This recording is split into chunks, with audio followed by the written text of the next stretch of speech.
વૈશ્વિક ખરાબ સંકેતોથી ભારતીય બજારમાં આજે બ્લેક મન્ડે. સેન્સેક્સ અને નિફ્ટી ભારે ઘટાડા સાથે બંધ. મિડ કેપ ઇન્ડેક્સ પણ લગભગ 3.5% વધારેની વેચવાલી સાથે બંધ.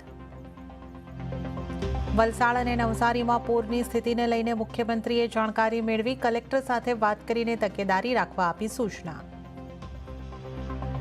રાજ્યના 47 ડેમ સંપૂર્ણ ભરાતા હાઈ એલર્ટ પર. સરદાર સરોવર ડેમમાં 60%થી વધુ તો દક્ષિણ ગુજરાતના 13 ડેમમાં 65.58% જળ સંગ્રહ. બાંગ્લાદેશમાં થઈ રહેલી હિંસા વચ્ચે પીએમ શેખ હસીનાએ આપ્યું રાજીનામું. પીએમ હાઉસમાં ઘૂસ્યા પ્રદર્શનકારીઓ. મીડિયા રિપોર્ટ્સ અનુસાર શેખ હસીના દેશ છોડવાના પણ સમાચાર.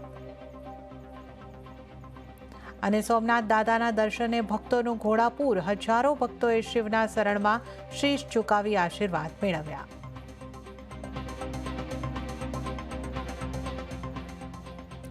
તો શરૂઆત